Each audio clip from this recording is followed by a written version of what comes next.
Welcome. In this video, I'll be talking about a Feng Shui consultation. I'll be covering the school of Feng Shui which I practice, the system I use, and the various stages within the system. The type of Feng Shui I practice is derived from the most ancient school of Feng Shui, that is Form School. Form School Feng Shui, the true traditional Chinese Feng Shui, by following natural principles, makes universal sense. It looks to the topographical forms of the land, such as the shapes of the mountains, valleys, and bodies of water, to understand how they influence us, both physically and energetically. Form School Feng Shui is an intuitive approach that tends to be very resonant, given our innate understanding of the principles on which it is based. The system I use, founded by my teacher, Monica Castaneda, breaks a consultation down into 9 steps, each of which relate to one of 9 universal principles that govern nature. These are broken down into 3 separate sections, which are covered in 3 separate visits to a property. Each step in the system builds on the next in a comprehensive, synergistic manner. The first stage of a consultation relates to the architecture of a building and deals with the 3 most fundamental steps. It addresses the feng shui of the building, that is, how it is situated within the wider landscape, whether it is energetically balanced, and how the energy or qi moves through and around the space. In Form School, the ancient masters identified the ideal situation and orientation for a building within the landscape, one that enabled shelter and protection from the winds and rain, whilst also benefiting from ample sunlight. It's this situation that is now recreated as closely as possible in modern feng shui. In the first stage of a consultation, the floor plan of the building is assessed using a Bagua map, which energetically maps out 9 specific life areas within a space, identifying any areas that may be missing or incomplete. Step 2 in a consultation involves identifying energetic imbalances within a space based on the principles of yin and yang. Imbalances often present themselves in hallways, which may be too long and narrow, in staircases, where the qi tends to rush, in rooms where ceilings are either too high or too low, and so on.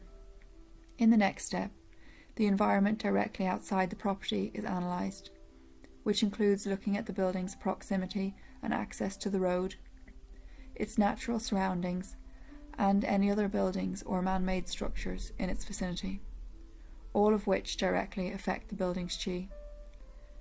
The flow of qi toward the main door, or mouth of qi as it is also known, is an important thing to assess as well, as is the flow of qi throughout the building.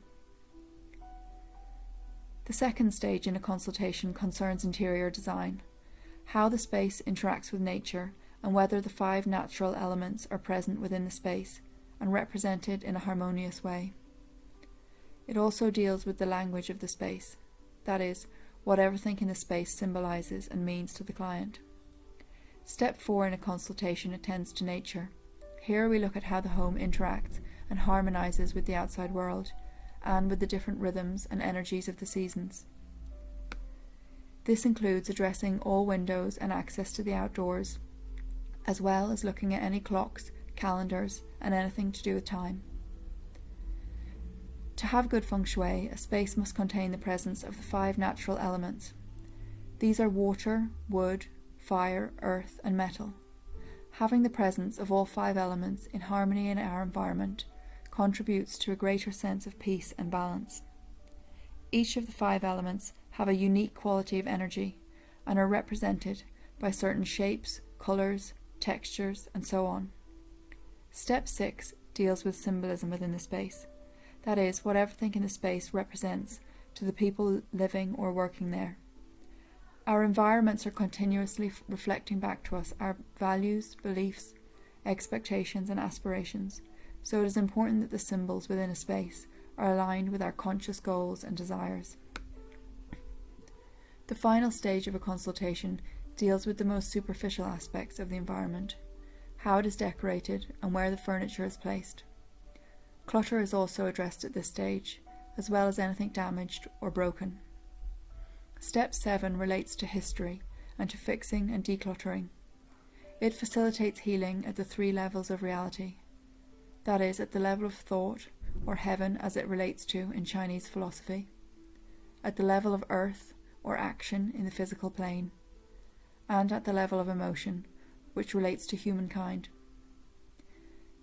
The next step, assigning and enhancing the life areas, involves using the Bagua map and working with the colours, shapes, materials, and so on of the 5 elements to enhance the energy in certain areas of a space, areas each of which correlate to certain areas of life.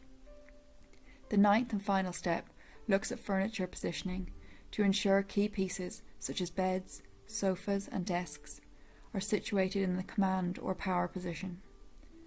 Feng Shui correct furniture positioning ensures that people are able to work, sleep, or simply relax in areas which are the most conducive to their well-being. So that concludes this brief overview of what a Feng Shui consultation involves. If you have any questions or comments, please drop me a message. Thank you for watching.